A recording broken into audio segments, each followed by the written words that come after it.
সুপ্রিয় শিক্ষার্থীবৃন্দ, দশম শ্রেণীর সকল শিক্ষার্থীকে শুভ নববর্ষের শুভেচ্ছা এবং অনলাইন ক্লাসে তোমাদের সকলকে সুস্বাগতম। প্রিয় শিক্ষার্থীবৃন্দ, তোমরা সকলেই নিশ্চয়ই ভালো আছো। আমি তোমাদের সঙ্গে আছি তাহিরা আক্তার বানু, সহকারী শিক্ষক, রংপুর সরকারি বালিকা উচ্চ বিদ্যালয়। আজ নবম দশম শ্রেণীর জীববিজ্ঞান অধ্যায় 11 পাঠ 11.2.2 নিয়ে উপস্থিত হয়েছি। তোমরা সকলেই নিশ্চয় প্রস্তুত রয়েছো।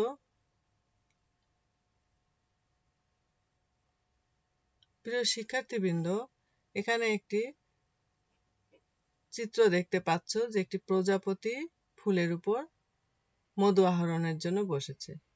এখন এই প্রজাপতি যখন মধু আহরণের জন্য আরেক ফুলে গিয়ে বসবে, তখন কিন্তু তার পায়ে কি হলুদ কিছু রেণু লেগে থাকবে। তো যখন আরেক ফুলে বসবে, তো এই যে প্রক্রিয়াটা, একে কি বলছে? এক ফুলের পরাগ রেণু যখন অন্য ফুলের গর্ভমুণ্ডে স্থানান্তরিত হবে, তখন তাকে কি বলবে? বলো দেখি। ঠিক ধরেছো, পরাগায়ন। তাহলে আজকে আমাদের পাঠের বিষয় পরাগায়ন। তোমরা সকলে খাতায় লিখে নাও।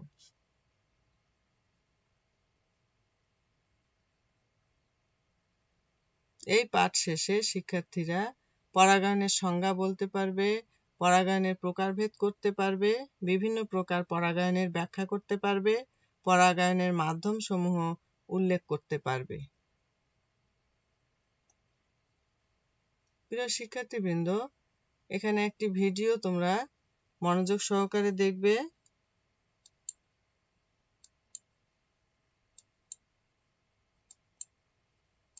Carrying the male gametes is transferred from the stamen of a flower to the stigma of the same or the other flower.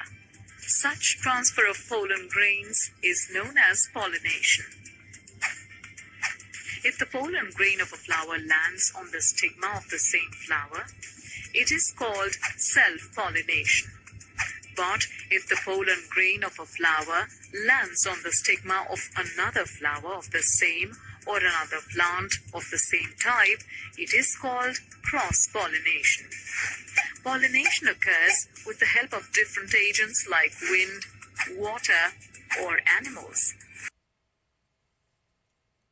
প্রিয় শিক্ষার্থীবৃন্দ, এই ভিডিওটি থেকে তোমরা বেশ কয়েকটি বিষয় জানতে পারলে। এবার এই ভিডিও থেকেই পরাগায়ন কাকে বলে নিজেরা একটু লেখার চেষ্টা করো এবং আমার সঙ্গে মিলিয়ে নাও।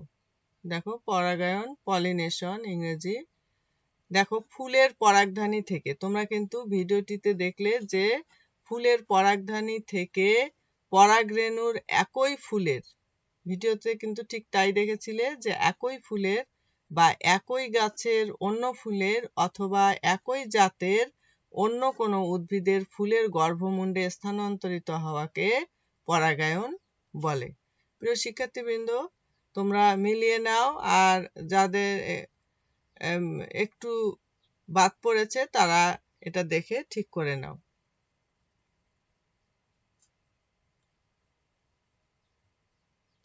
এখানে একটি চিত্র লক্ষ্য করো। নিশ্চয়ই সবাই এই ফুলটিকে চেনো, জবা ফুল, তাই না? আর তোমরা গত ক্লাসে করেছিলে যে জবা ফুলে পুংস্তবক এবং স্ত্রীস্তবক রয়েছে। দেখো, পুংস্তবকের এই যে হলুদ যে অংশটুকু দেখতে পাচ্ছ লম্বা, এগুলো কি? এটা হচ্ছে পুংকেশর, আর সবগুলো মিলে পুংস্তবক। এই পুংকেশরের মাথায় কি রয়েছে? পরাগধানী। পরাগধানীতে বা পরাগথলিতে কি রয়েছে? পরাগরেণু। এই পরাগরেণু যখন একই ফুলের গর্ভমুণ্ডে পতিত হতে পারে, আবার কি হতে পারে? দেখো, একই প্রজাতির অন্য একটি উদ্ভিদের ফুলে পতিত হতে পারে। আবার কি হয়? দেখো,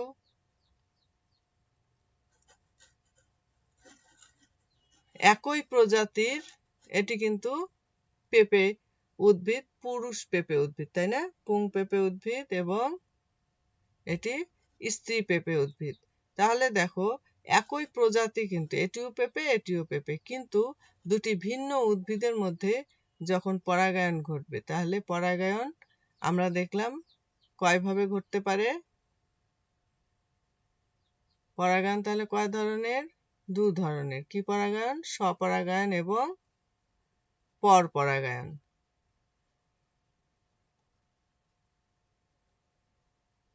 এখন দেখো যে পরাগায়নটি কি হবে, একই ফুলের গর্ভমুণ্ডে পরাগরেণু যখন একই ফুলের গর্ভমুণ্ডে, এটি ধুতরা সবাই চেনো, অথবা একই উদ্ভিদের দুটি ফুলের গর্ভমুণ্ডে, অথবা দেখো স্থানান্তরিত হয়। তাহলে একই ফুলের গর্ভমুণ্ডে পরাগরেণু যখন একই ফুলের গর্ভমুণ্ডে অথবা একই গাছের ভিন্ন দুটি ফুলের গর্ভমুণ্ডে স্থানান্তরিত হয়, তখন তাকে কি বলে? স্বপরাগায়ন বা সেলফ পলিনেশন। দেখো একই ফুলে বা একই গাছের ভিন্ন দুটি ফুলের মধ্যে যখন পরাগায়ন ঘটে, তখন তাকে কি বলে? স্বপরাগায়ন বা সেলফ পলিনেশন। এখন দেখো স্বপরাগায়নের ফলে কি কি হতে পারে, তোমরা একটু চিন্তা করে লিখে ফেলো, ঝটপট লিখে ফেলো। কি হতে পারে? পরাগরেণুর অপচয় কম হয়, তাই না, স্বপরাগায়নে। এরপরে যেহেতু স্বপরাগায়ন মানে নিজেদের মধ্যে হয়ে থাকে, তাহলে বাহকের উপর কি করতে হয় না? নির্ভর করতে হয় না। পরাগায়ন নিশ্চিত হয়, প্রজাতির চরিত্রগত বিশুদ্ধতা বজায় থাকে, জিনগত বৈচিত্র্য কম থাকে, গাছের অভিযোজন ক্ষমতা কমে যায় এবং প্রজাতির বিলুপ্তি ঘটে। প্রিয় শিক্ষার্থীবৃন্দ, এগুলো তোমরা মুখস্থ না করে একটু বুঝে পড়ার চেষ্টা করবে। স্বপরাগায়ন মানে নিজেদের মধ্যেই ঘটছে, তাহলে বাহকের প্রয়োজন হবে না, পরাগরেণুর অপচয় কম হবে, পরাগায়ন নিশ্চিত হবে এবং এখানে প্রজাতির যে চরিত্রগত বিশুদ্ধতা সেটি বজায় থাকবে। আর যখনই বিশুদ্ধতা বজায় থাকবে, জিনগত বৈচিত্র্য কম থাকবে, অভিযোজন ক্ষমতা কমে যাবে। অভিযোজন হচ্ছে পরিবেশের সঙ্গে খাপ খাইয়ে নেওয়া, সেই ক্ষমতাটা কমে যাবে, প্রজাতির বিলুপ্তি ঘটবে। যদি অভিযোজন ক্ষমতা কমে যায়, তাহলে প্রজাতির বিলুপ্তি ঘটার সম্ভাবনা রয়েছে। এবার দেখো প্রিয় শিক্ষার্থীবৃন্দ, এখানে একই প্রজাতির দুটি ভিন্ন উদ্ভিদের মধ্যে পরাগরেণুর কি হচ্ছে? স্থানান্তর, অর্থাৎ পরাগায়ন ঘটছে। আবার আরেকটি দেখো, এই যে তোমরা দেখলে পুরুষ পেঁপে উদ্ভিদ, সেই পুরুষ পেঁপে উদ্ভিদের পরাগরেণুটা কি হচ্ছে? স্ত্রী পেঁপে উদ্ভিদের গর্ভমুণ্ডে যখন স্থানান্তরিত হচ্ছে, একই প্রজাতির উদ্ভিদ কিন্তু দুটি ভিন্ন ধরনের উদ্ভিদের ভিন্ন দুটি উদ্ভিদের মধ্যে যখন পরাগায়ন ঘটবে, তখন তাকে কি বলবে? পরপরাগায়ন বা ক্রস পলিনেশন। একই প্রজাতির দুটি ভিন্ন উদ্ভিদের ফুলের মধ্যে যখন পরাগ সংযোগ ঘটে, তখন তাকে পরপরাগায়ন বলে। পরাগ সংযোগকে কিন্তু পরাগায়নও বলা হয়। এটি তোমরা লিখেও নিতে পারো, যেমন শিমুল, পেঁপে, শিমুল। এখন পরপরাগায়নের ফলে কি হয়, তোমরা একটু লিখে নাও, ঝটপট লিখে আমার সঙ্গে মিলিয়ে নাও। নতুন চরিত্রের সৃষ্টি হয়, তাই না? দুটি ভিন্ন ধরনের উদ্ভিদের মধ্যে হয়ে থাকে যে একই প্রজাতির, তাহলে বীজের অঙ্কুরোদ্গমের হার বৃদ্ধি পায়, বীজ অধিক জীবনী শক্তি সম্পন্ন হয়, নতুন প্রজাতির সৃষ্টি হয়, বাহকের উপর নির্ভরশীল, তারপর প্রচুর পরাগরেণুর অপচয় ঘটে, পরাগায়নের নিশ্চয়তা থাকে না, প্রজাতির বিশুদ্ধতা নষ্ট হওয়ার সম্ভাবনা থাকে। তাহলে প্রিয় শিক্ষার্থীবৃন্দ, তোমরা বুঝে পড়বে, অবশ্যই বুঝে পড়ার চেষ্টা করবে, কখনোই মুখস্থ করবে না। বুঝে পড়ে তারপরে যদি মুখস্থ করার প্রয়োজন মনে করো তখন করবে, কিন্তু আগে বুঝে পড়বে। এখন চিত্রগুলি লক্ষ্য করো। এখানে দেখো প্রিয় শিক্ষার্থীবৃন্দ, এটি কি হচ্ছে? চিঠির বাক্স, তাই না? চিঠির বাক্স থেকে কি করছে? ডাকপিয়ন চিঠি বিলি করবেন। তাহলে ডাকপিয়ন হচ্ছে কি? বাহক, তাই না? তেমনি ভাবে কি হচ্ছে? যে মাধ্যম পরাগ বহন করে গর্ভমুণ্ড পর্যন্ত নিয়ে যায় তাকে কি বলে? পরাগায়নের মাধ্যম বলে, তাই না? পরাগায়নের মাধ্যম। তাহলে আমাদের পরাগায়নের মাধ্যমগুলো কি একটু দেখে নেই। বায়ু, পানি, কীটপতঙ্গ, পাখি, বাদুড়, শামুক এবং এমনকি মানুষও পরাগায়নের মাধ্যম হয়ে থাকে। তাহলে কি কি দেখো? বায়ু মাধ্যমে পরাগায়ন করতে পারে। বায়ু, পানি, কীটপতঙ্গ, পাখি, বাদুড়, শামুক এবং মানুষ পরাগায়নের মাধ্যম।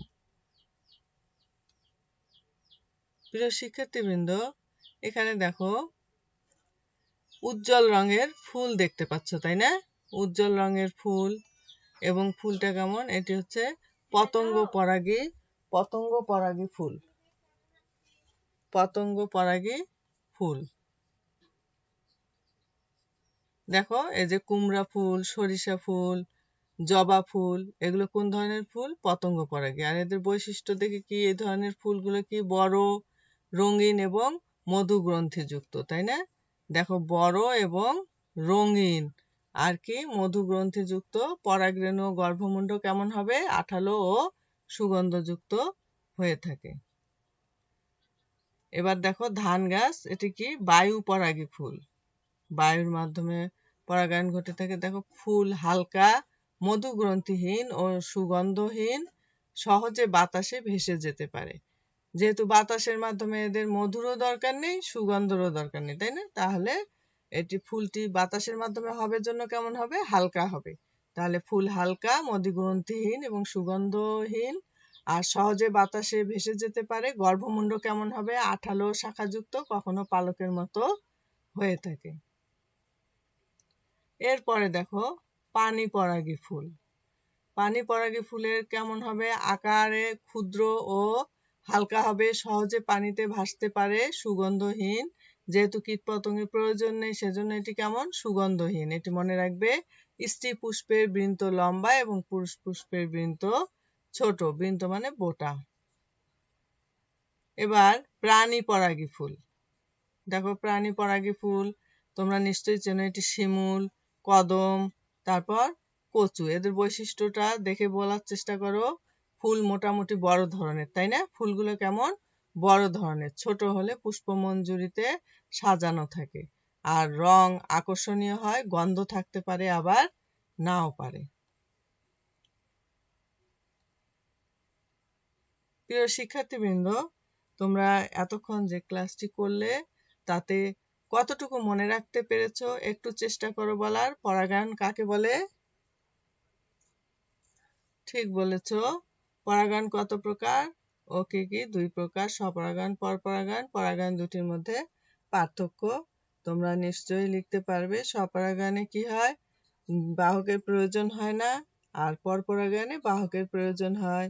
এখানে পরাগরেণু, স্বপরাগায়নে পরাগরেণুর অপচয় কম হয়, কিন্তু পরপরাগায়নে কি হয়? পরাগরেণুর অপচয় বেশি হয়। এইভাবে তোমরা পার্থক্যগুলো লিখে ফেলবে।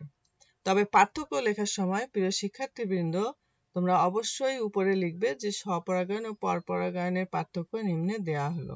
লিখে তারপর ছক আকারে পার্থক্য লিখবে। বাড়ির কাজ। প্রিয় শিক্ষার্থীবৃন্দ, তোমরা চিত্রটি ভালো করে লক্ষ্য করো এবং খাতায় এঁকে নাও। তোমরা সকলেই সৃজনশীল প্রশ্ন লিখতে অভ্যস্ত হয়ে গেছো। দেখো পরাগায়ন কাকে বলে? উদ্ভিদ জীবনে পরাগায়নের ভূমিকা ব্যাখ্যা করো। নিশ্চয়ই তোমরা পরাগায়নের ভূমিকা যে উদ্ভিদ জীবনে রয়েছে, অর্থাৎ পরাগায়ন না হলে কি হবে না সেটা তোমরা ভালো করেই জানো। বংশ বিস্তার হবে না পরাগায়ন না হলে, তাই না? আর সেটি যদি না হয় তাহলে কি বিলুপ্তি ঘটে যাবে। আরো তোমরা সুন্দর করে তোমাদের মতো করে লিখবে। এখানে একটু বলে রাখি, উদ্ভিদ জীবনে পরাগায়নের ভূমিকা ব্যাখ্যা করো। আসলে আগে পরাগায়নটা কি সেটি একটু যদি লিখে তারপরে এর ভূমিকাটা কি সেটি তোমরা লিখবে। এ ও সি পরাগায়নের মধ্যে 3টি পার্থক্য লিখো। প্রিয় শিক্ষার্থীবৃন্দ, এখানে এ কোন ধরনের পরাগায়ন এবং সি কোন ধরনের পরাগায়ন তা উল্লেখ করবে, করে তারপর লিখবে যে এ যদি স্বপরাগায়ন আর সি যদি পরপরাগায়ন হয়ে থাকে তাহলে স্বপরাগায়ন ও পরপরাগায়নের পার্থক্য 3টি করে পার্থক্য নিচে দেয়া হলো। এইভাবে লিখে তারপরে তোমরা ছক করে লিখবে। এ বি ও সি এর মধ্যে কোন ধরনের পরাগায়নে উদ্ভিদের নতুন বৈচিত্র্যের সৃষ্টি হয় এবং কেন? উদ্দীপকের আলোকে বিশ্লেষণ করো। এখানে প্রিয় শিক্ষার্থীবৃন্দ, এ বি ও সি কোন ধরনের পরাগায়ন সেটি তোমরা আগে উল্লেখ করবে। উল্লেখ করে তারপরে দুটি পরাগায়নে বিশ্লেষণ করবে। করার পরে কোন পরাগায়নে নতুন বৈচিত্র্যের সৃষ্টি হয় তা উল্লেখ করবে। লিখে তোমার যুক্তি আলোকে বিশ্লেষণ করবে, তাহলে হয়ে যাবে।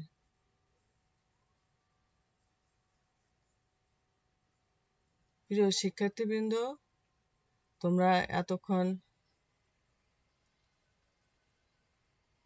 আমার সাথে থাকার জন্য তোমাদের সকলকে অনেক অনেক ধন্যবাদ। Thank you very much.